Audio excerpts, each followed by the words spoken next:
নমস্কার, আমি অর্ণব। আজকের গল্প শোনানোর আগে বিধিবদ্ধ সতর্কীকরণ। এই গল্পে জাতপাত সংক্রান্ত বেশ কিছু মন্তব্য আছে। সাহিত্যকে তো আমরা সমাজের দর্পণ মনে করি, তাই না? তো এই গল্প আজ থেকে প্রায় 100 বছর আগেকার কথা বলে, যখন এই জাত ধর্ম নিয়ে বহু মানুষ বেশ অসহিষ্ণু ছিলেন। অনুগ্রহ করে এটা মাথায় রেখেই গল্পটা শুনবেন। তবে হ্যাঁ, আজকালও যে মানুষের সহিষ্ণুতা খুব বেড়ে গেছে এমনটা কিন্তু না। তাও অন্তত স্থান বিশেষে কিছু উন্নতি হচ্ছে। অল্প অল্প করে হলেও মানুষ অন্যকে জাত, ধর্ম, লিঙ্গ নির্বিশেষে মানুষ ভাবতে শিখছেন, এবং যারা এখনও তা শেখেননি বা শিখেও ভুলে গেছেন তাদের বিরুদ্ধে প্রতিবাদ জানাচ্ছেন। এইটুকুই আমাদের আশার কথা। আসুন গল্প শোনাই এবার। শুরু হচ্ছে আমার আজকের নিবেদন, প্রভাত কুমার মুখোপাধ্যায়ের লেখা গল্প দাম্পত্য প্রণয়।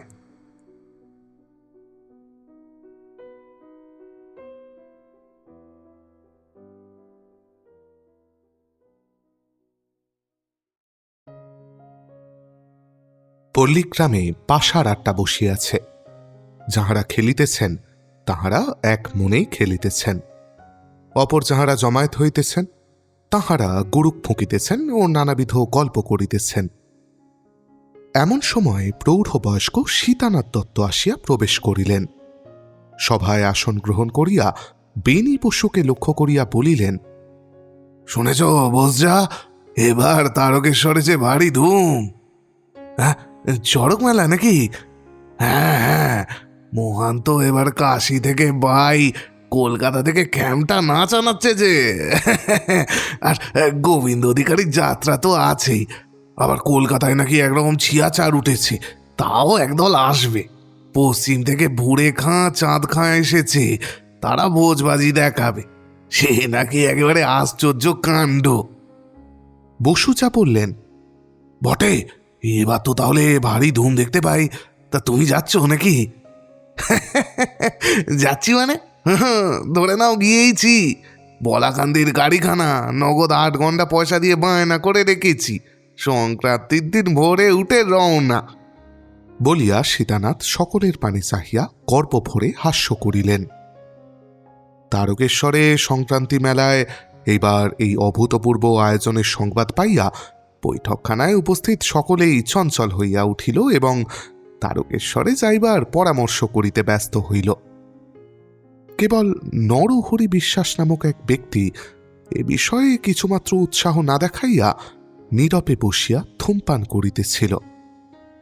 নরহরির বয়স 32-33 বছর। সে গ্রামের একজন সম্পন্ন গৃহস্থ, অর্থেরও অভাব নাই। রাধাচরণ বলিল, তা বিশ্বাস ভাইয়া, তুমি যে কিছু বলছো না, তুমি যাবে না নাকি? নরহরি বিষণ্ণভাবে বলিল, দেখি। দত্ত মহাশয় গ্রাম সম্পর্কে নরহরির ঠাকুরদা। তিনি ভ্রুভঙ্গি করিয়া বলিলেন, তুমি আর দেখবে কি, আমি আগেই দেখে রেখেছি তোমার যাওয়া হবে না। নাথ বউকে ফেলে তুমি কি আর যেতে পারবে? নরহরি বলিল, হ্যাঁ, সেটা তো একটা কথাই। বাড়িতে আর দ্বিতীয় মনীষী নেই, একলা কার কাছে থাকে বলুন তো? এ কথা শুনিয়া অনেকেই নরহরির পানে চাহিয়া মৃদু হাস্য করিতে লাগিল। বসুজা মহাশয় থাকিতে না পারিয়া বলিয়া উঠিলেন, ঢের ঢের পুরুষ দেখেছি ভায়া, তোমার মতো একটাও দেখিনি। এতই যদি বিরহের ভয়, তবে না হয় জোরেই চলো, দুদিকই বজায় থাকবে। একজন বলিল, দোহাই বোঝা, ও পরামর্শটা দেবেন না ওকে। ও যদি সত্যিই পরিবারটিকে গলায় বেঁধে তারকেশ্বর যায়, তাহলে আমাদের দশাটা একবার কি হবে ভেবে দেখুন তো। আমাদের তিনিরাও যে ধিনি ধিনি করে নেচে উঠবেন, বলবেন যে আমরাও যাব। না ভাই নরহরি, ও কার্যটি করো না। তোমায় যদি প্রেম চর্চা করতেই হয়, তুমি ঘরে বসে করো। অতঃপর নরহরিকে অব্যাহতি দিয়া অপর সকলে যাইবার পরামর্শে বসিয়া গেল। তামাক ছিলিমটা শেষ করিয়া নরহরি উঠিয়া গৃহাভিমুখে চলিল। উপরে যাহা বর্ণনা করিলাম তাহা আজিকার কথা নয়, প্রায় 50-55 বছর পূর্বেকার ঘটনা। তখন সবেমাত্র কাশী অবধি রেলপথ খুলিয়াছে। সবেমাত্র শহরের লোকেরা ইংরাজি পড়িতে শুরু করিয়াছে। দূর পল্লীগ্রামে অধিকাংশ লোকই তখন নিরক্ষর। কেবল ব্রাহ্মণ, কায়স্থ প্রভৃতি উচ্চ জাতির মধ্যে যৎকিঞ্চিৎ লেখাপড়ার প্রচলন ছিল। তাও 15 আনা 3 পাই লোকে গুরু মহাশয়ের পাঠশালায় 2-4 বছরে যতটুকু বিদ্যালাভ সম্ভব তাহাতেই সন্তুষ্ট থাকিত। অধিক আকাঙ্ক্ষা তাহাদের ছিল না। 1 পাই আন্দাজ লোকই পাঠশালা পার হইয়া সংস্কৃত শিখিতে চেষ্টা করিত। সকলেরই কিছু কিছু জোত জমি ছিল, তাহাতেই তাহাদের ক্রাসাচ্ছাদন নির্বাহিত হইত। অবসরকালে কোনো বৈঠকখানায় জমায়েত হইয়া নিশ্চিন্ত মনে তাহারা তাস পাশা খেলিত বা ঘুরুক ফুঁকিত এবং নানারূপ খোশগল্প করিয়া সময় কাটাইত। ইংরাজি না পড়ায় ভূত, প্রেত, ডাকিনী, যোগিনীকে তাহারা যথোচিত সম্মান করিয়া চলিত এবং কোনো অলৌকিক ঘটনার কথা শ্রবণ করিলে এখনকার লোকের মতো অবিশ্বাসের হাসি হাসিয়া হামবাক বলিয়া উড়াইয়া দিত না, বিশ্বাস করিয়া বিস্ময়ে অভিভূত হইয়া পড়িত। এই গ্রামখানির নাম মানিকপুর। তারকেশ্বর এখান হইতে হাঁটা পথে 7 ক্রোশ পথ। পূর্বোক্ত প্রকারে উপহাসিত নরহরি বিশ্বাসের সংসারে স্ত্রী কুসুম কুমারী ভিন্ন তাহার আর কেহই নাই। কুসুমের বয়স প্রায় 23 হইতে চলিল, কিন্তু অদ্যাবধি তাহার কোনো সন্তানাদি হয় নাই। আর যে হবে তাহারই বা আশা কই। গ্রামে স্ত্রী পুরুষ নির্বিশেষে সকলেই বলিত কুসুম কুমারী বন্ধা এবং নরহরির পুনরায় বিবাহ করা উচিত, নহিলে পিতৃপুরুষের জলপিণ্ডের লোপ অনিবার্য। এই দুঃখটুকু ভিন্ন এই দম্পতির জীবনে আর কোনো দুঃখের ছায়ামাত্রও ছিল না। স্বাস্থ্য উভয়ের অটুট। ম্যালেরিয়া নামও সেদিনে কেহ কখনো কর্ণগোচর করে নাই। মদন ও রতিতুল্য রূপবান ও রূপবতী না হইলেও উভয়েই আকার অবয়বে সুশ্রী এবং প্রিয়দর্শন ছিল। নরহরি ধনশালী ব্যক্তি না হইলেও তখনকার হিসাবে সম্পন্ন গৃহস্থ বলিয়াই বিবেচিত হইত। তাহার জোত জমা ছিল, বাগান ছিল, পুকুর ছিল।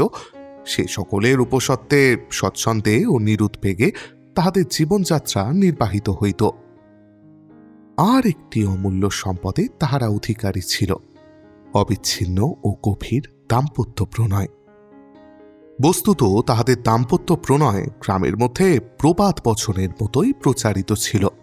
স্বামীরা বলিত, স্ত্রী যদি হতে হয় তবে ওই বিশ্বাসদের কুসুমের মতোই হওয়া উচিত। স্ত্রীরা বলিত, স্বামী যদি হতে হয় তবে ওই নরহরি ঠাকুরবোর মতোই যেন হয়। আজ প্রায় 15-16 বছর হলো ওদের বিয়ে হয়েছে, এখনো পর্যন্ত দুটিতে যেন জোরের পায়রা। কিন্তু এ সকল মন্তব্য তাহারা প্রায় নিজ নিজ দাম্পত্য কলহের সময়ই প্রকাশ করিত।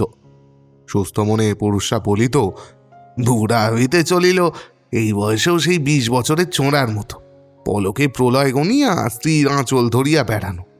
এ নরহরি নির্লজ্জ ন্যাকামি ছাড়া আর কিছুই নহে। স্ত্রী লোকেরা বলিত, বুড়ি মাগি, সময়ে একটা মেয়ে জন্মালে আজ নাতির দিদিমা হতো। এ বয়সে 14 বছরের চুড়ির মতো প্রাণনাথ বলে স্বামীর গায়ে ঢলে ঢলে পড়ে, গলায় দড়ি গলায় দড়ি, ইত্যাদি ইত্যাদি। এই সকল মন্তব্য যে এই দম্পতির কানে আসিয়া পৌঁছিত না এমন নহে, শুনিয়া তাহারা হাসিত মাত্র এবং পরস্পরকে অধিক আদরে সোহাগে ডুবাইয়া রাখিত। মহা ধুমধামের সহিত তারকেশ্বরে চড়ক মেলা আরম্ভ হইয়া গিয়াছে। চড়ক তো মাত্র একদিন, কিন্তু এই মেলাটি সপ্তাহকাল থাকিবে। মানিকপুরের অধিকাংশ পুরুষই কেহ গোশকটে, কেহ পদব্রজে তারকেশ্বরে আসিয়াছে এবং বলাই বাহুল্য, পথিনারী বিবর্জিতা নীতির অনুসরণ করিয়া কেহই নিজের স্ত্রী, কন্যা, ভগিনীকে সঙ্গে লয় নাই। 2-3 দিন পরে গ্রামবাসীরা কেহ কেহ মেলা দেখিয়া ফিরিয়া আসিল এবং উৎসবের বর্ণনায় যাহারা যায় নাই বা যাইতে পারে নাই তাহাদিগকে ব্যস্ত ও চঞ্চল করিয়া তুলিল। 3রা বৈশাখ অপরাহ্নকালে পাড়ার 3-4 জন বর্ষীয়সী বিধবা স্ত্রীলোক কুসুম কুমারীর কাছে আসিয়া ধরিয়া বলিল, এত ধুমধাম আমরা কিছুই কি তা দেখতে পাবো না? সংসারে কি কেবল খেটে মরতেই এসেছি? তোমার স্বামীকে বলো না আমাদের সকলকে তারকেশ্বরে নিয়ে চলুন। খুড়িমা জ্যাঠাইমা যাহার সহিত যে সম্বন্ধ, সেই সম্বন্ধ অনুসারে সম্বোধন করিয়া কুসুম বলিল, কিন্তু শুনলাম সেখানে যেরকম ভিড় হয়েছে, বাসা পাওয়াই যে শক্ত হবে। পুরুষ মানুষেরা গাছতলাতেও পড়ে থাকতে পারে, কিন্তু আমরা মেয়ে ছেলে, আমরা তো তা পারব না। এক বৃদ্ধা কহিলেন, সেজন্য ভাবনা নেই। আমার ভাইজির বিয়ে হয়েছে তারকেশ্বরের খুব কাছেই, এমনকি সেই গ্রামের বাইরে বেরোলেই মন্দিরের চূড়ো দেখতে পাওয়া যায়। সেইখানে গিয়ে আমরা থাকবো এখন। আমি যখন বাবাকে দর্শন করতে যাই, সেইখানে গিয়ে তো থাকি। জামাইটি বড় ভালো, অবস্থাও বেশ সচ্ছল, আমাদের গুরুর আদরে রাখবে, তুমি দেখো। অবশেষে কুসুম স্বীকৃত হইল, বলিল, আচ্ছা, ওর কাছে কথাটা পেরে দেখি দেখি উনি কি বলেন। পূর্বোক্ত বৃদ্ধা হাসিয়া বলিলেন, হলো না দেবো, তুই যদি বায়না নিস তো নাতি 7 দিনেই যে সেই কথা ঠেলে। বাস্তবিক বৃদ্ধার ভবিষ্যৎবাণী সফল হইল। নরহরি সম্মত হইল।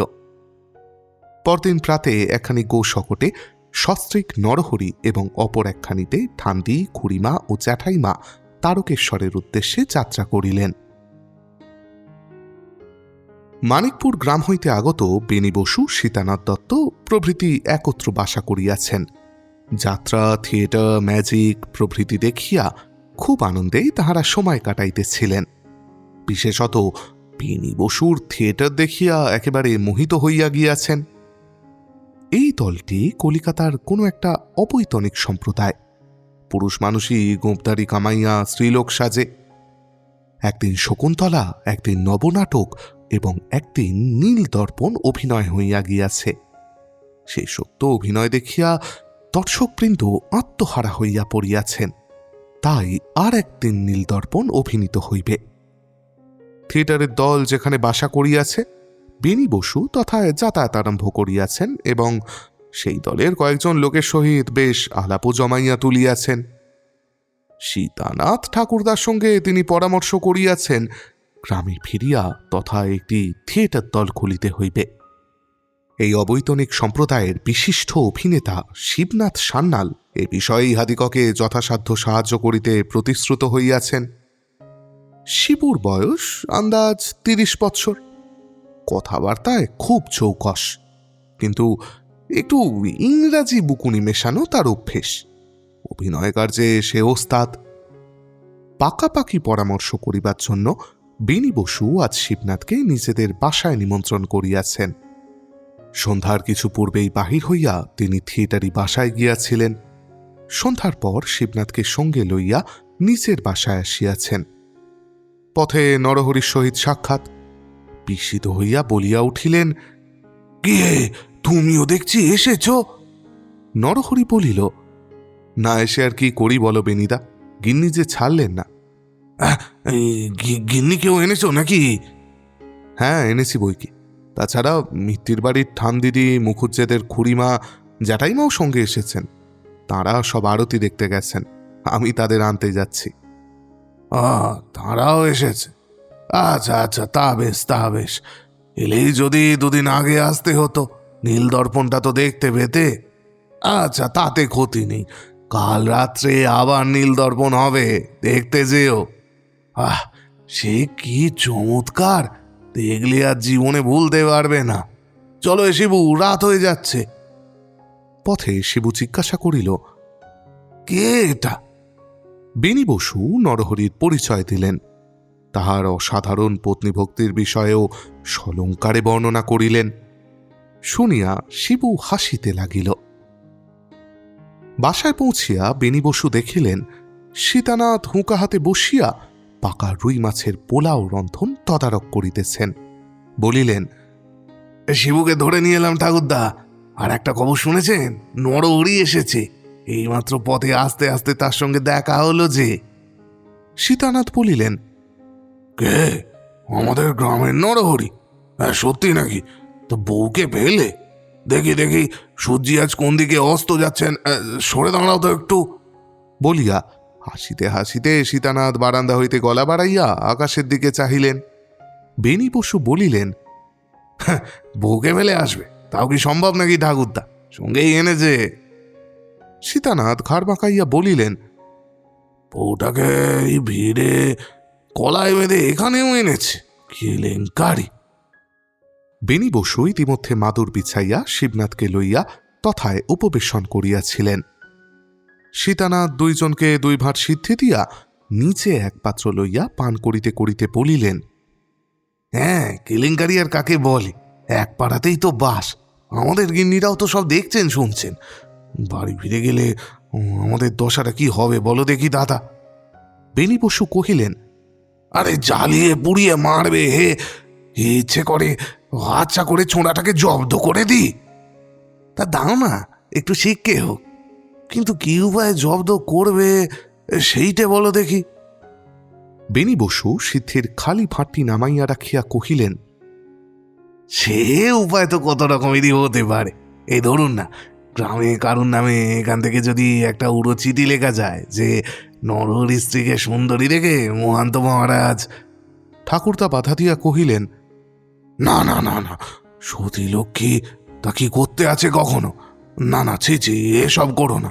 হাজার হোক গৃহস্থের বউ, এমন কোনো উপায় বের করো যাতে দুজনের মধ্যে খুব চুলোচুলি বাঁধে। 3 কতক একটু মজা দেখে নিয়ে তারপর সব ভেঙে দিলেই হবে এখন। কি বলো শিবু ভায়া?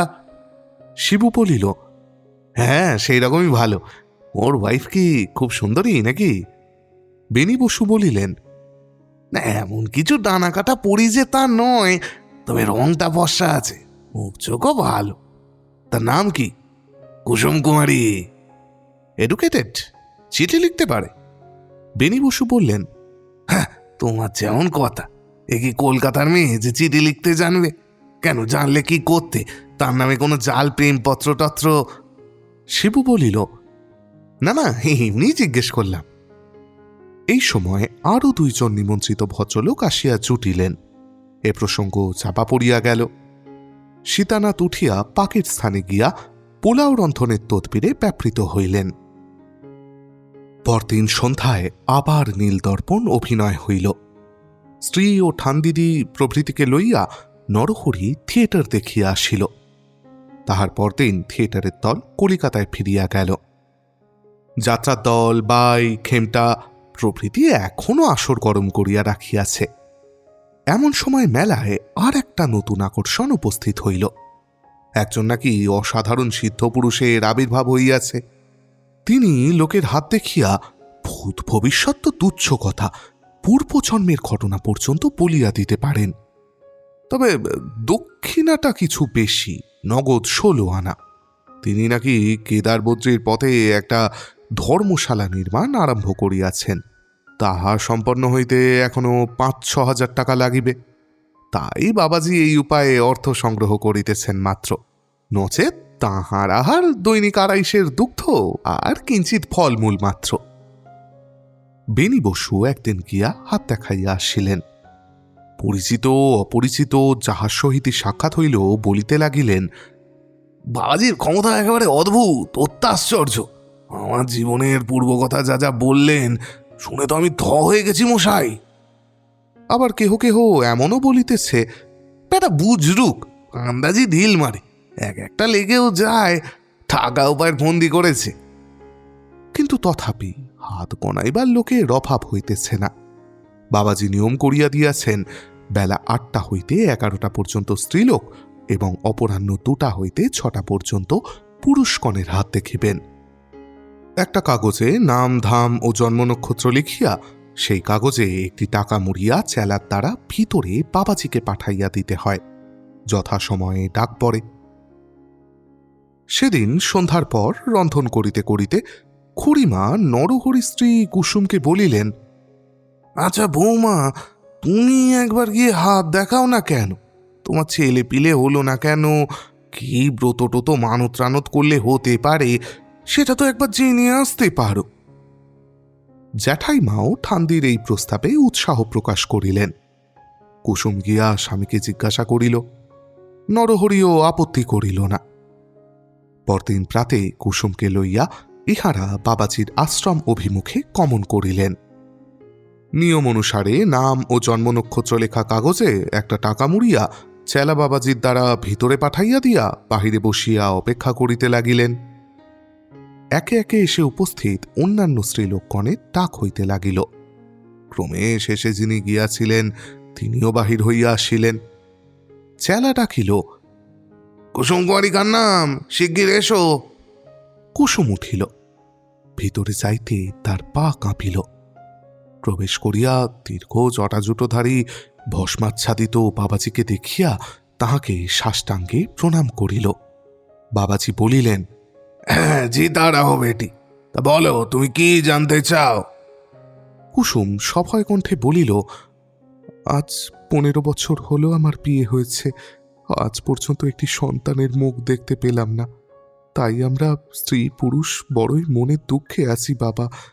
কিভাবে এমন হলো, কি করলে সে পাপ খণ্ডাতে পারে, সেইটে যদি বাবা দয়া করে আমাদের বলে দেন। বাবাজি বলিলেন, তোমার একটা সন্তান দরকার, তার জন্য আর চিন্তা কি? কি সন্তান চাও, পুত্র সন্তান না কন্যা সন্তান? কুসুম সলজ্জভাবে মাথাটি হেঁট করিয়া বলিল, একটি পুত্তুর সন্তান হলে আমার শ্বশুর বংশের জলপিণ্ডি বজায় থাকতো বাবা। বাবাজি বলিলেন, পুত্র সন্তান চাই, আর বিচিত্র কথা কি? এসো, সরে এসো। কই বাঁ হাতখানি তোমার দেখি। কুসুম সভয়ে অগ্রসর হইয়া নিজ বাম হাতখানি প্রসারিত করিয়া দিল। বাবাজি হাতখানি ধরিয়া কয়েক মুহূর্ত তাহা নিরীক্ষণ করিয়া হাতখানি ছাড়িয়া দিয়া বলিলেন, না, তোমার পুত্র সন্তান হবে না। পুত্র সন্তান কেন, কোনো সন্তানই হবে না। কুসুম কাতরভাবে বলিল, কেন বাবা, কি পাপের জন্যে? বাবাজি বাধা দিয়া বলিলেন, না না, বিশেষ কোনো পাপের জন্য নয় মা, কোনো একটা গূঢ় কারণের জন্যেই তোমার সন্তান ভাগ্য নষ্ট হয়ে গেছে। কুসুম হাতজোড় করিয়া বলিল, কেন বাবা, কি গূঢ় কারণ? বাবাজি বলিলেন, সে গূঢ় কারণটি পূর্বজন্ম ঘটিত। তুমি শুনতে চাও? কুসুমের কৌতূহল অতিমাত্রায় উত্তেজিত হইয়া উঠিয়াছিল। মিনতিপূর্ণ স্বরে বলিল, হ্যাঁ বাবা, দয়া করে বলুন, জানবার জন্যে আমার প্রাণ ব্যাকুল হয়ে উঠেছে। বাবাজি বলিলেন, কিন্তু সে অতি গুহ্য কথা মা, অন্য কিছু তো নয়, পূর্বজন্মের কথা। নরলোকে তা প্রকাশ করাই আমাদের নিষেধ। তবে তোমাকে আমি বলতে পারি, যদি তুমি আমার পা ছুঁয়ে দিব্যি করতে পারো যে সে কথা এই জীবনে কাউকে, এমনকি তোমার স্বামীকেও বলবে না, যদি এ নিষেধ অমান্য করো, তবে 1 মাসের মধ্যেই তোমার ঘোর অমঙ্গল হবে। কিন্তু বেশ করে ভেবেচিন্তে দেখো। কুসুম কোনো ভাবনা চিন্তা না করিয়াই বলিল, না বাবা, আমি কারুকে কখনো বলবো না, আপনার পা ছুঁয়ে দিব্যি করছি। বলিয়া সভয়ে কম্পিত হস্তে বাবাজির পদস্পর্শ করিল। বাবাজি তখন মুখখানা ভীষণ রকম গম্ভীর করিয়া অনুচ্চ স্বরে ধীরে ধীরে বলিতে লাগিলেন, পূর্বজন্মেও তুমি কায়স্থ কুলেই জন্মেছিলে। তুমি একজন লক্ষ্মীমন্ত লোকের স্ত্রী ছিলে। মুকসুবাদ শহরে তোমার স্বামীর মস্ত একটা নুনের গোলা ছিল, প্রায় লাখো টাকার কারবার। নৌকা নৌকা বোঝাই নুন আসতো। 20-25 জন দুলে বাগদি এরকমের সব ছোট জাত তোমাদের মাইনে করা চাকর ছিল। তারা সব নুনের বস্তা নৌকা থেকে নামিয়ে পিঠে করে বয়ে বয়ে গোলায় নিয়ে গিয়ে তুলতো। আবার নুন কোথাও চালান দেওয়া হলে কোলা থেকে বের করে পিঠে করে নিয়ে গিয়ে নৌকাতে বোঝাই দিত। এই ছিল তাদের কাজ। এ জন্মে যে লোকটি তোমার স্বামী হয়েছে, সেও ছিল তাদেরই একজন মাইনে করা মটিয়া, জেলে বাগদি ছিল। কুসুম বলিল, হ্যাঁ, বাগদি? ঘৃণায় তাহার দেহ সংকুচিত হইয়া উঠিল। হ্যাঁ, বাগদি ছিল। নামটি যদি জানতে চাও তাও বলতে পারি, কেষ্টা বাগদি। কত জন্মে তুমি বড়ই রাগী ছিলে মা, কিন্তু বড়ই বুদ্ধিমতীও ছিলে। স্বামীর মৃত্যুর পর কারবারটি তুমি নিজেই চালাতে লাগলে। এই কেষ্টা বাগদি ছিল বিষম চোর। তোমার নুনের গোলা থেকে গঙ্গার ঘাট প্রায় পোয়াটাক পথ। কেষ্টা মাঝে মাঝে সুযোগ পেলেই পথে 2-1 বস্তা নুন আধা করিতে কাউকে বেচে দিত। একদিন ধরা পড়ে যায়, তোমার কাছে খবর হলো, সেই শুনে তুমি রেগে কাঁই। সরকারকে হুকুম দিলে হারামজাদাকে যেন 10 জুতো মেরে গলা ধাক্কা দিয়ে তাড়িয়ে দেয়। কেসটা অনেক কাকুতি মিনতি করলে, সরকারের পায়ে ধরে কেঁদে বললে, দোহাই সরকার মশাই, এবারের মতো আমায় মাফ করে দিতে আজ্ঞে হোক, আর কখনো এ কাজ করব না। সরকার বললে, কর্ত্রী ঠাকুরন নিজে হুকুম দিয়েছেন, আমি করবার কে? হুকুম তামিল হলো। কেষ্টার পিঠে 10 জুতো মেরে তাকে দূর দূর করে তাড়িয়ে দেওয়া হলো। কেষ্টার দুঃখে অভিমানে সেই দিনই গঙ্গায় ডুবে আত্মহত্যা করবে স্থির করলে। গঙ্গার ধারে গিয়ে, হে মা গঙ্গে, হে পতিত পাবনী, এই অদম সন্তানকে তোমার কোলে ঠাঁই দাও মা। তোমার অভাগা সন্তানের এই ভিক্ষা মা, আর জন্মে আমি এই হারামজাদি কর্ত্রী ঠাকুরনকে যেন উঠতে বসতে জুতো পেটা করতে পারি। এই বলতে বলতে কেষ্টা গঙ্গায় ঝাঁপ দিয়েছিল। কুসুম বলিল, সে যদি আমায় জুতো মারতে চেয়েছিল, তবে আমার স্বামী হয়ে জন্মালো কেন? বাবাজি বলিলেন, এইটে বুঝতে পারলে না মা? নিজের বিবাহিত স্ত্রী ছাড়া অন্য স্ত্রীলোককে কি জুতো মারা চলে? শাস্ত্রে নিষেধ যে। কথাগুলি শুনিয়া কুসুমের তখনই বিশ্বাস হইল না। সে বলিল, কিন্তু বাবা, কই, সে তো আমার সঙ্গে কোনোদিন কোনো দুর্ব্যবহার করেনি, বরঞ্চ। গণৎকার বলিল, দাঁড়াও মা দাঁড়াও, এখনই কি সে তাই করবে নাকি? এখনো যে তুমি ওই কি বলে ছেলে মানুষ কি না? আর বছর কতক যাক, তোমার চুল 2-1 কাছি পাকুক, তখন দেখো না তোমার সঙ্গেও কি রকম ব্যবহার করে।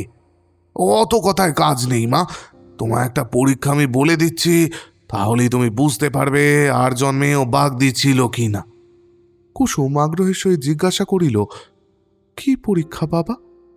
বাবা বলিলেন, ও যখন ঘুমোবে তুমি ওর পিঠ চেটে দেখো, আর জন্মে পিঠে নুন বয়ে বয়ে পিঠ এমন নুনতা হয়ে গেছে যে এখনো 2-3 জন্ম লাগবে ও সেই নুন কাটতে।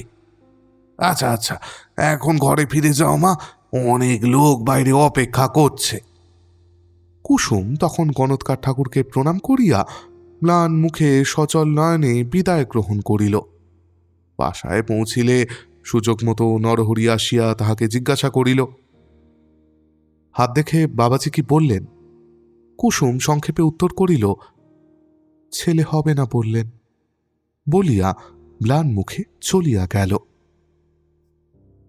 নরহরি সেই দিনই আহারতির পর একটু বিশ্রাম করিয়া অপরাহ্নকালে আবার তারকেশ্বর দর্শনে চলিল।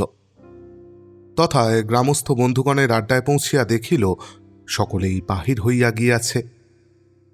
মেলাস্থানে গিয়া 2-1জনের সঙ্গে সাক্ষাৎ হইল, আর সকলে কোথায় জিজ্ঞাসা করায় তাহারা বলিল, তারা হাত গনাতে গেছে। গণৎকার ঠাকুরের অসাধারণ ক্ষমতা সম্বন্ধে উচ্ছ্বাসপূর্ণ ভাষায় অনেক প্রশংসাবাদ করিল। বলিল, আমরাও যাচ্ছি, যাবে নাকি তুমি? নরহরি ভাবিল, কুসুম তো হাত দেখাইয়া গিয়াছে, গণৎকার ঠাকুর তাহাকে বলিয়া দিয়াছেন সন্তান হইবার কোনো আশা নাই। যাই না, আমিও হাত দেখাই, আমাকেই বা কি বলেন শুনে আসি। আমি যে কুসুমের স্বামী তাহা তো আর ঠাকুর জানেন না। তাহার যথার্থ গণনা শক্তি আছে কিনা, অথবা এ সকলেই পুত্রকি মাত্র, তাহা পরীক্ষা করিবার এই সুযোগ। বলিল, বেশ চলো, আমিও হাত দেখাব। যথাস্থানে উপস্থিত হইয়া নাম ধাম ও জন্ম নক্ষত্র লিখিত কাগজে একটি টাকা চড়াইয়া চেলার দ্বারা ভিতরে পাঠাইয়া নরহরি অপেক্ষা করিতে লাগিল। কিয়ৎক্ষণ পর তার ডাক পড়িল। নরহরি ভিতরে গিয়া প্রণাম করিতেই বাবাজি গম্ভীর স্বরে বলিলেন, এ তোমার মনস্কামনা বলো বাবা। নরহরি বলিল, মনস্কামনা এমন বিশেষ কিছু নয়, আমার হাতটা একবার দেখুন।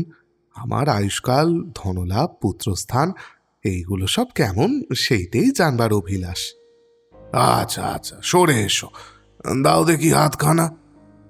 নরহরি বাবাজির নিকট বসিয়া নিজ দক্ষিণ হস্তখানি প্রসারিত করিয়া দিয়া বাবাজির পরিচ্ছদটি দেখিতে লাগিল। এত টাকা রোজগার করিতেছেন, কিন্তু ওহ, কি বৈরাগ্য! আলখাল্লাটি ছেঁড়া এবং তালি দেওয়া, তাও রং মিলে নাই। অথচ ইচ্ছা করিলে ইনি রোজ একটি করে নতুন রেশমের আলখাল্লা কিনিতে পারেন। বাবাজি কিয়ৎক্ষণ নরহরির হস্ত নিবিষ্টচিত্তে পরীক্ষা করিয়া বলিলেন, তোমার আয়ুস্থান তো তেমন সুবিধের নয় বাবা। 52 বছর মাত্র তোমার পরম আয়ু। ওই সময় তোমার অপঘাত মৃত্যু, বিষ প্রয়োগে তোমার মৃত্যু আমি স্পষ্ট দেখতে পাচ্ছি। শুনিয়া নরহরি শিহরিয়া উঠিল, বলিয়া উঠিল, বলেন কি ঠাকুর? ঠাকুর বলিলেন, না না, আমি বলছি কোথায়, বলছে তোমার অদৃষ্ট লিপি। ধনস্থান বড় মন্দ নয়, 40 বছর হলে তোমার হঠাৎ এমন একটা উপায়ে বিপুল ধনাগমন হবে যা তুমি স্বপ্নেও ভাবনি। আচ্ছা, এরপর দেখি যশস্থান, সেটাও ওই 40 বছরের পরই। যশ জিনিসটা ধনেরই অনুগামী কিনা। তারপর পুত্রস্থান, কই না, এখানে তো কিছু নেই, একেবারেই শূন্য যে। তোমার কি কোনো ছেলেপিলে হয়েছে? নরহরি হতাশভাবে বলিল, না। বাবাজি বিষণ্ণভাবে মাথাটি নাড়িয়া বলিলেন, একদমই শূন্য। কেন বাবা, পুত্রস্থান আমার শূন্য হলো কেন? এটা খণ্ডাবার কোনো উপায় নেই? কোনো রকম রত্ন কি যাগযজ্ঞ করলে দোষটি খণ্ডাতে পারে না? বাবাজি জিজ্ঞাসা করিলেন, তোমার কয় স্ত্রী? একটি মাত্র বাবা। বাবাজি ঠোঁট কুটাইয়া বলিলেন, সে আমি তোমার হাত দেখেই বুঝতে পারছি। এ স্ত্রীর গর্ভে তোমার সন্তান হওয়া, না, কোনো সম্ভাবনাই নেই। তবে হ্যাঁ, যদি অন্য বিবাহ করো তাহলে সন্তান আপনিই হবে। তার জন্য যাগযজ্ঞ টজ্ঞ কিছু করতে হবে না। কিন্তু এই স্ত্রী হতে হবে না। শুধু তাই নয় বাবা, এই স্ত্রীকে তুমি বেশি লাই দিও না। কেন বাবা, লাই দিলে কি অশুভ হবে? না দিলেই বা তা শুভ ফল কি? বাবাজি বলিলেন, আরে লাই দিলেই মাথায় উঠবে। আচ্ছা, তুমি আসল কথা শুনতে চাও? সে কিন্তু গত জন্মের কথা। বেশ তো, বলুন না।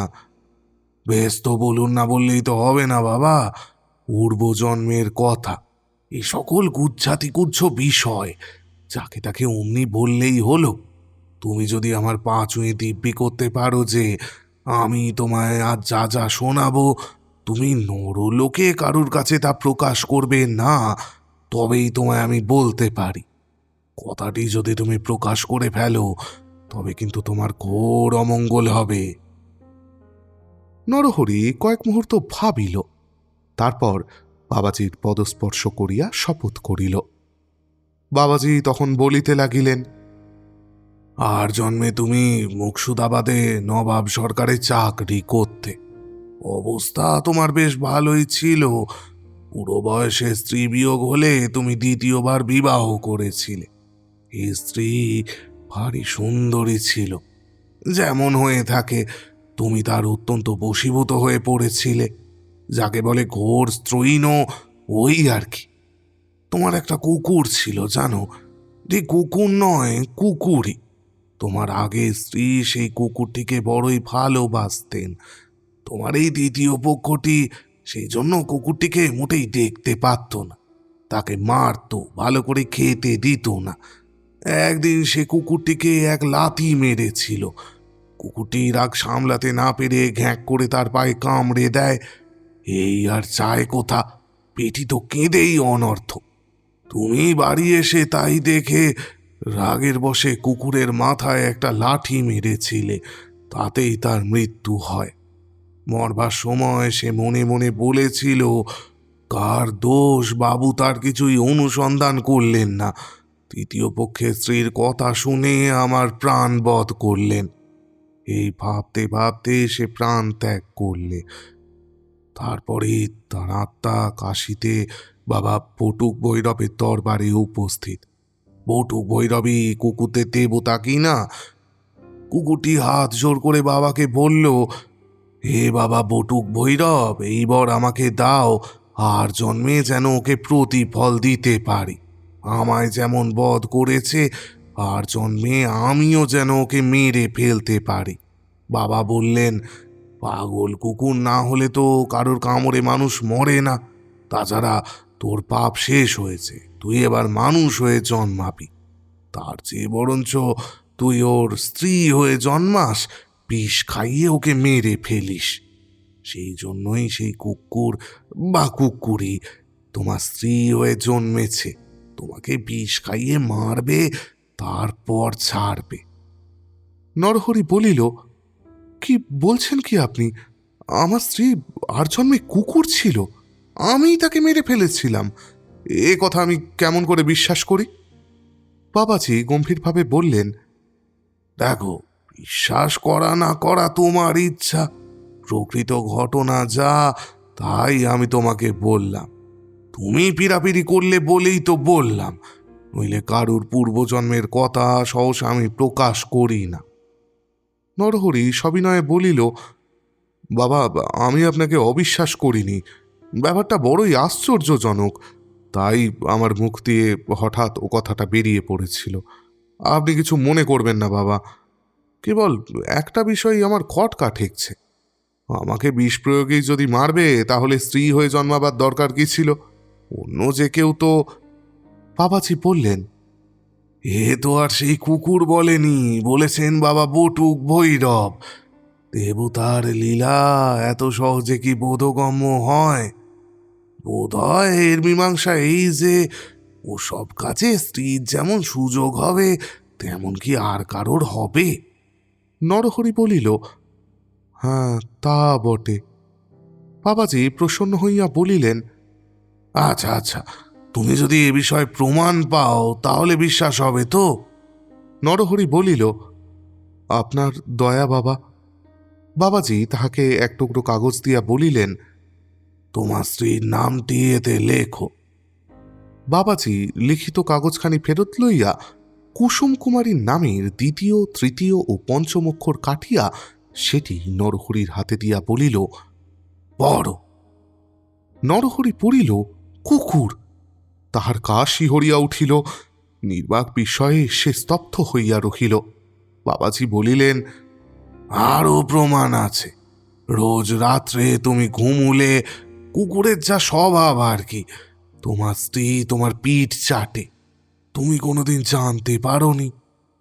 আগে না, আমার ঘুমটা খুব গভীর হয় কি না।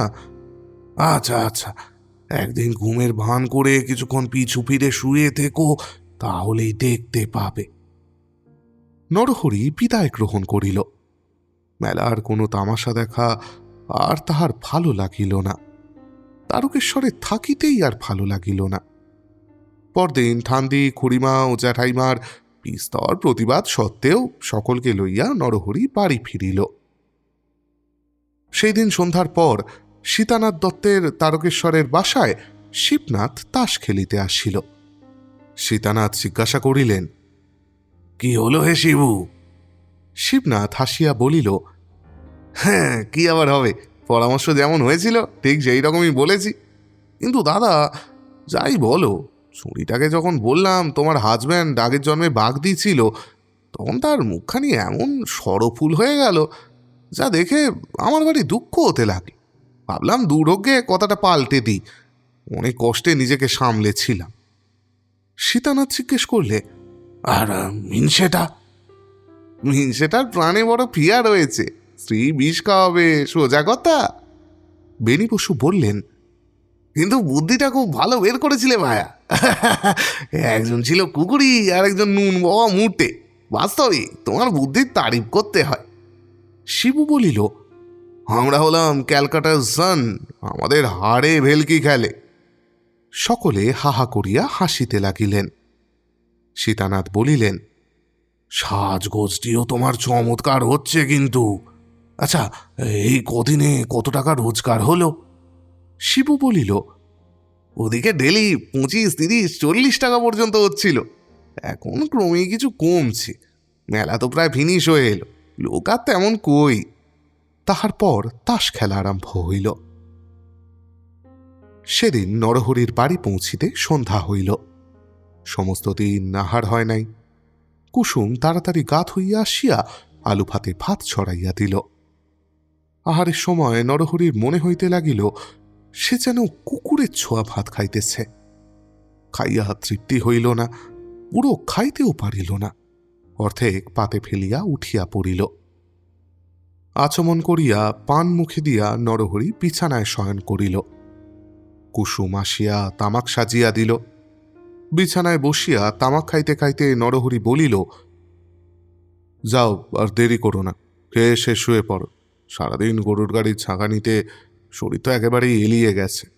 আমার তো ঘুমে চোখ জুড়িয়ে আসছে। কুসুম রান্নাঘরে চলিয়া গেল। স্বামীর থালার নিকট দাঁড়াইয়া ভাবিতে লাগিল, কি করব, পাতে আর খাবো কি? কায়েতের মেয়ে হয়ে শেষে বাগদির এটু খাবো। আবার ভাবিল, আর জন্মেই বাগদি ছিল, এই জন্মে তো কায়েত। আর হাজার হোক আমার স্বামী তো বটে, খাই না হয়। হেঁসেল হইতে আর কিঞ্চিত ভাত তরকারি আনিয়া পাতে ঢালিয়া লইয়া কুসুম খাইতে বসিল। কিন্তু বাগদির উচ্ছিষ্ট খাইতেছি মনে করিয়া তাহার কাটা কেমন যেন খিনখিন করিতে লাগিল। কোনো মতে আহার শেষ করিয়া কুসুম উঠিল। কাজকর্ম সারিয়া শয়ন ঘরে গিয়া দেখিল স্বামী বিছানার অপর প্রান্তে পাশপালি সাঁকড়াইয়া পিছু ফিরিয়া নিদ্রিত। তাহার নিঃশ্বাস বেশ গভীরভাবে পড়িতেছে। কুসুম পান খাওয়া শেষ করিয়া বাহিরে গিয়া কুলকুচি করিয়া মুখ ও জিহ্বা পরিষ্কার করিয়া লইল। তাহার পর দ্বার রুদ্ধ করিয়া প্রদীপ নিবাইয়া ধীরে ধীরে শয্যায় গিয়া শয়ন করিল। স্বামীর গায়ে হাত দিয়া মৃদুস্বরে জিজ্ঞাসা করিল, তুমি ঘুমুলে? কোনো উত্তর নাই। কুসুম কিছুক্ষণ অপেক্ষা করিয়া দ্বিতীয়বার জিজ্ঞাসা করিল, ঘুমুলে নাকি? এবারও উত্তর নাই। কুসুম তখন স্বামীকে গভীর নিদ্রায় নিমগ্ন বুঝিয়া জিহ্বা দ্বারা ধীরে ধীরে তাহার পৃষ্ঠদেশ লিখন করিতে লাগিল। হ্যাঁ, নুনটা তো বটেই। পিঠে নুনের বস্তা না বহিলে কি কারোর পিঠ এত লবণাক্ত হইতে পারে? বাবাজির কথায় কুসুমের মনে একটু যা সন্দেহ ছিল, এতক্ষণে তাহাও দূরীভূত হইল। সে একটি দীর্ঘ নিঃশ্বাস ফেলিয়া উঠিয়া বসিল। কিছুক্ষণ বসিয়া রহিল। বসিয়া বসিয়া ভাবিতে লাগিল এবং তাহার দুই চক্ষু দিয়া জল পড়িতে লাগিল। তাহার পর খাট হইতে নামিল, প্রদীপ চালিয়া তার খুলিয়া বাহিরে গেল। নরহরি মাথা তুলিয়া একবার দ্বারের দিকে চাহিল, স্ত্রীর শাড়ির পশ্চাৎ ভাগমাত্র দেখিতে পাইল। ভাবিল, এত রাতে আবার চললেন কোথায়? হাটটা চিবুতে নাকি? বারান্দায় জলের শব্দ শুনিল। কুসুম কুলকুচি করিতেছে। নরহরি আবার উপাধানে মস্তক দিয়া নিদ্রার ভান করিল। কুসুম ঘরে আসিয়া পান খাইয়া শয্যার প্রান্তদেশে সংকুচিতভাবে শয়ন করিল এবং অল্পক্ষণের মধ্যেই নিদ্রিত হইয়া পড়িল।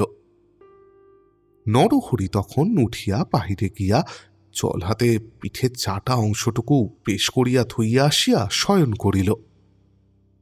স্বামী স্ত্রীর সে অখণ্ড স্নেহ প্রেম কোথায় উড়িয়া গেল? ইহাদের মধ্যে কোনো দিন যাহা হয় নাই তাহাই হইতে লাগিল। মাঝে মাঝে কলহ কিচকিচিও হইতে লাগিল। ক্রমে কুসুম শুনিল তাহার সন্তান হয় না বলিয়া স্বামী নাকি আবার বিবাহ করিবার চেষ্টায় আছেন। বলাই বাহুল্য, এ সংবাদে কুসুমের মেজাজ আরও খারাপ হইয়া গেল। অন্যদিকে প্রস্তাবিত শখের থিয়েটারের দলটি খুলিয়াছে। সীতানাথ হইয়াছেন অধ্যক্ষ।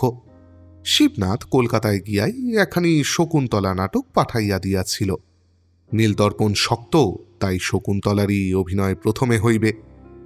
প্রতিদিন সন্ধ্যাবেলা বেণী বসুর বৈঠকখানায় সকলে সমবেত হইয়া মহলা দিতে আরম্ভ করিয়াছে। নরহরি একদিন এই আড্ডায় আসিয়া বলিল, আমিও সাজব, আমাকে একটা কিছু পাঠ দাও। সীতানাথ বলিলেন, কিন্তু আমাদের রিহার্সাল ভাঙতে কোনোদিন 10টা, কোনোদিন আবার 11টাও বেজে যায়। অত রাত অবধি কি বাইরে থাকতে পারবে? বলিয়া ব্যঙ্গ ভরে চোখ টিপিয়া একটু হাসিলেন। নরহরি বলিল, হ্যাঁ হ্যাঁ, খুব পারব। কিছুক্ষণ গোলমালে থাকিয়া নিজের দুঃখ বিস্মৃত হওয়াই নরহরির উদ্দেশ্য। নরহরিকে রাজমন্ত্রীর পাঠ দেওয়া হইল। বিশেষ মনোযোগ ও পরিশ্রম সহকারে সে অভিনয় শিক্ষা করিতে লাগিল। কিছুদিন পরেই কলিকাতা হইতে শিবনাথ আসিয়া উপস্থিত হইল। সে নিজে কম্বমণি সাজিবে এবং অভিনয় কাল অবধি এখানেই থাকিবে। সে কলিকাতায় বন্দোবস্ত করিয়া আসিয়াছে, টাকা পাঠাইলেই ড্রেস, সেন প্রভৃতি কলিকাতা হইতে আসিবে। খুব উৎসাহের সহিত মহলা চলিতে লাগিল। কলিকাতা হইতে পোশাক প্রভৃতি আসিল। আগামীকাল রথযাত্রার দিন প্রথম অভিনয় হইবে, অদ্য ড্রেস রিহার্সাল। কিন্তু নরহরি সহসা অনুপস্থিত। নরহরিকে ডাকিতে তাহার বাড়িতে লোক ছুটিল। লোক ফিরিয়া আসিয়া বলিল, তার বড় বিপদ, তার স্ত্রী ঝগড়াঝাটি করিয়া বাপের বাড়ি যাইতেছে। কল্ল ভোরে সে তার স্ত্রীকে বাপের বাড়ি পৌঁছাইতে যাইবে, সেই আয়োজনেই ব্যস্ত আছে। অধ্যক্ষ মহাশয় ইহা শুনিয়া অত্যন্ত চিন্তিত হইয়া পড়িলেন। ড্রেস রিহার্সালে না হয় সে নাই নামিল, কিন্তু কল্ল রাত্রে অভিনয়। নরহরির শ্বশুরালয় 10 ক্রোশ দূরে অবস্থিত। ভোরবেলা রওয়ানা হইয়া সেই দিনই সেখান থেকে ফিরিয়া আসিয়া সে প্লে কি করিবে? অসম্ভব। সুতরাং তাহাকে নিরস্ত করিবার জন্য স্বয়ং তিনি নরহরির গৃহে যাইতে চাহিলেন। বলিলেন, যাই, বলে কয়ে 2 দিন যদি দেরি করাতে পারি। শিবু বলিল, তা চলুন, আমিও যাই, গিয়ে ব্যাপারটা ভেঙে দিয়ে আসি না হয়। 2-3 মাস তো হয়ে গেল, আবার কেন? ফর নাথিং, আর তাদের ট্রাভেল দেওয়া কেন? অধ্যক্ষ বলিলেন, হ্যাঁ, তবে তাই করো, রহস্যটা ভেঙেই থাক। তাহলে একলাই তুমি যাও, বুঝলে? আমাদের সেখানে থাকাটা ঠিক হবে না। শিবু বলিল, না না, আপনি অন্তত চলুন সঙ্গে ঠাকুরদা। সীতানাথ বলিলেন, আচ্ছা আচ্ছা, চলো। এক হস্তে গেলাস, বাতিযুক্ত একটি দেশলাই লণ্ঠন, অপর হস্তে বাঁশের লাঠি ঠকঠক করিতে করিতে শিবনাথ ও সীতানাথ রওনা হইয়া গেলেন। নরহরির বাসায় পৌঁছিয়া ঠাকুরদা তাহার নাম ধরিয়া উচ্চস্বরে ডাকিতে লাগিলেন। নরহরি আসিয়া দরজা খুলিয়া ইহাদিগকে বৈঠকখানায় বসাইল। ঠাকুরদা বলিলেন, হ্যাঁ ভায়া, তোমাদের হয়েছে কি বলো দেখি? নরহরি মুখ গোঁজ করিয়া বলিল, হবে আবার কি, ঝগড়া হয়েছে। হ্যাঁ, বলো কি, ঝগড়া হয়েছে? আমরা তো জানি আমাদের ঘরেই স্ত্রী পুরুষের মধ্যে ঝগড়াঝাটি হয়ে থাকে। তোমরা হলে গ্রামের আদর্শ দম্পতি, তোমাদের মধ্যে ঝগড়াঝাটি, এ যে বিশ্বাস করতে পারা যায় না। নরহরি বলিল, হ্যাঁ, আদর্শ দম্পতি তো কেমন, আমাদের বাতাস যেন আর কোনো দম্পতির গায়ে না লাগে। বটে, এমন ব্যাপার? তা কবে থেকে এরকমটা তোমাদের হয়েছে? কবে থেকে? মাস 2 হবে, সেই তারকেশ্বরের চৈত্র সংক্রান্তির মেলা থেকে ফিরে আসা অবধি। কি নিয়ে তোমাদের গন্ডগোল, একটু খুলে বলো দেখি। গন্ডগোল এমন বিশেষ কিছু না। কাল রাত্রে রিহার্সাল থেকে ফিরে এসে দেখি ও নিজের আহারদি সেরে বিছানায় শুয়ে ঘুমুচ্ছে। আমার ভাতের থালা মেঝের ওপর রাখা, একটা ঝুড়ি চাপা দেওয়া ছিল, ঘরে কুকুর ঢুকে ঝুড়ি ঠেলে সব খেয়ে গেছে। ভাতগুলো চিটিয়ে লন্ডভন্ড করে রেখেছে। দেখে ভারী রাগ হলো, বিশেষ খিদের সময়। রাগ সামলাতে পারলাম না, চুল ধরে টেনে উঠিয়ে বসিয়ে পিঠে এক কিল মেরে কেবল বলেছিলাম, দেখ দেখি হারামজাদি, কি হয়েছে? তোর ভাইকে দিয়ে এসব যে খাইয়ে দিলি, এত রাত্রে আমি কি খাই? এ নিয়েই মহাগণ্ডগোল বেঁধে গেল। সীতানাথ বুঝাইতে লাগিলেন, আহা, স্বামী স্ত্রীতে বিবাদ কোন সংসারে নাই? তাই বলে স্ত্রীকে বাপের বাড়ি যেতে দেওয়া, এই বা কেমন কথা বলো দেখি? 1-2 সবুর করো না, থিয়েটারটা হয়ে যাক, তারপরই না হয়। নরহরি বলিল, না না, গিন্নির যা রাগ হয়েছে, সে রাগ ভাঙানো শিবেরও অসাধ্য। সীতানাথ বলিলেন, বলো কি ভায়া, শিব তো এখানে উপস্থিত রয়েছেনই, যদি বলো তো ইনি না হয় একবার চেষ্টা করে দেখেন।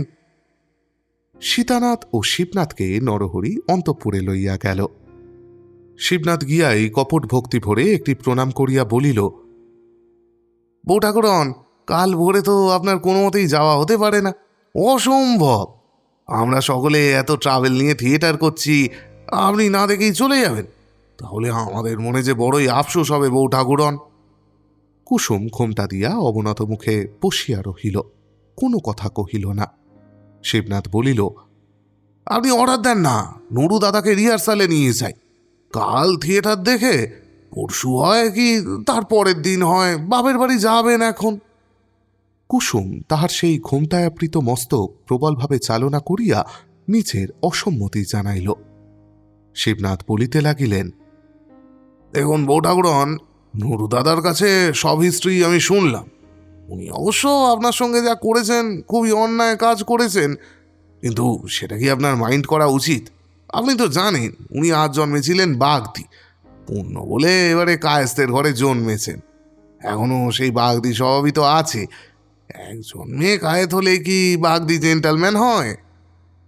শুনিয়া কুসুম স্তম্ভিত হইল এবং ঘোমটা কমাইয়া বক্তার মুখের পানে সন্দিগ্ধ দৃষ্টিতে এক নজরে চাহিয়া দেখিল। নরহরি চটিয়া উঠিয়া বলিল, কি বলছো কি তুমি শিবু? আমি আজ জন্মে বাগ দিচ্ছিলাম? শিবনাথ বলিল, তা ছিলে না, আবার ভণ্ডামি। বাগদি ছিলে নুনের গোটা উনে মুটেগিরি করতে। সে কথা কি বউ ঠাকুরন জানে না ভেবেছ নাকি? তোমার পিঠের নুন আজও কাটেনি, বউ ঠাকুরন তা চেটে দেখেছে। হয় কি না তাকেই জিজ্ঞেস করে দেখো না। কুসুম বলিল, ঠাকুরপো, আপনি এসব কি করে জানলেন? নরহরি বলিয়া উঠিল, কি কি বলছো কি তোমরা সব? আমি আজ জন্মে বাগ দিছিলাম, নুনের বস্তা পিঠে বইতাম, এইসব কথা আমার স্ত্রীকে কেউ বলেছে নাকি? কুসুম বলিল, ঠাকুরপো, তুমি কি তারকেশ্বরের সেই গণৎকার সন্ন্যাসী সেজেছিলে? নরহরি বলিল, সে সন্ন্যাসী কি তোমার চেনা লোক নাকি? শিবু বলিল, আরে খুব চেনা, ওল্ড ফ্রেন্ড। তার কাছেই তো আমার গাঁজা খেতে শেখা। বউ ঠাকুরনকে তিনি কি বলেছিলেন, তোমায় কি বলেছিলেন, সবই তার নিজের মুখ থেকে আমি শুনেছি। এখন আসবার আগের দিন কলকাতায় তার সঙ্গে দেখা। বাগবাজারের একটা আড্ডায় বসে বাবাজি গুলি টানছিলেন। আমাকে দেখে ডাকলেন। আমি এখানে আসবো শুনে তিনি বললেন, ওহে, সেই গ্রামের নরহরিকে আর স্ত্রীকে কতগুলো তামাশার কথা বলে এসেছিলাম, কিন্তু তারপর ভেবে দেখলাম কাজটা অন্যায় হয়েছে। ফর নাথিং বেচারিদের একটা মনোমালিন্য হবে। তুমি তো সেখানে যাচ্ছই, নরহরি আর তার স্ত্রীকে বলো সেসব বিলকুল মিছে কথা, শুধু রঙ্গ করবার জন্যই বলা, আর তাদের এই টাকা দুটি ফিরিয়ে দিও। বলিয়া শিবু ট্যাঁক থেকে কাগজের পুঁটুলি বাহির করিয়া নরহরির হাতে দিল। নরহরি খুলিয়া দেখিল, একটিতে তার স্বহস্তে লিখিত নিজ নামধাম ও জন্ম নক্ষত্র, অপরটিতে কোনো অপরিচিত বালক হস্তাক্ষরে কুসুমের নামাদি লেখা। নরহরি বলিল, তার মানে তুমি সেই গণৎকার? শিবু বলিল, ভেবেছ নাকি তুমি? বলিয়া এমনভাবে হাসিতে লাগিল যে তাহার মৌখিক কথাটা প্রতিবাদ স্বরূপ গণ্য হওয়া কঠিন। সব গোলমালি মুহূর্ত মধ্যে মিটিয়া গেল। ড্রেস রিহার্সালের সময় নরহরি দেখিল, তারকেশ্বরে গণৎকার ঠাকুরের অঙ্গে যে পোশাকটি দেখিয়া আসিয়াছিল, সেই পোশাক পরিয়াই শিবু কর্ণমুনি সাজিয়াছে। সেই স্থানে সেই বেরঙা তালিটা এই পোশাকেও বিদ্যমান।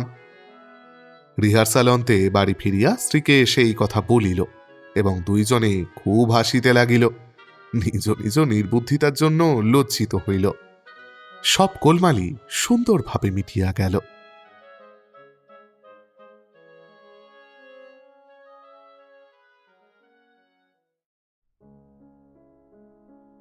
ব্যাস, আমাদের আজকের গল্প এখানেই শেষ। আচ্ছা বলুন তো, সন্ন্যাসী বেশী শিবু নরহরি আর কুসুমকে যেভাবে পরস্পরকে পরীক্ষা করতে বলেছিল, শুনে আপনাদের হাসি পায়নি? আমার তো পেয়েছিল। তারপর মনে হলো, ঠিক এই রকম হাস্যকর উপায় কি শুধুমাত্র আমাদের ইনসিকিউরিটিকে ব্যবহার করে মানুষ আজও আমাদের ঠকিয়ে নিচ্ছে না? এই একবিংশ শতাব্দীতে দাঁড়িয়ে অন্য কেউ চিটেড হয়েছে, স্ক্যামড হয়েছে শুনলেও কিন্তু হাসিই পায় আমাদের। মনে হয় আমার সঙ্গে এরকম কখনোই হবে না। কিন্তু সেই আমরাই হয়তো কোনোদিন ততোধিক হাস্যকর কোনো ফাঁদি পাতি। তাই অনুরোধ, নিজের ও প্রিয়জনের প্রতি বিশ্বাস হারাবেন না, আর কাউকে অন্ধভাবে বিশ্বাস করবেন না। যাক, এবার আমার বিদায় নেওয়ার পালা। ফিরে আসবো খুব শিগগিরই নতুন কোনো পুরনো গল্প নিয়ে। ততদিন খুব ভালো থাকবেন, খুব ভালো রাখবেন। শুভরাত্রি।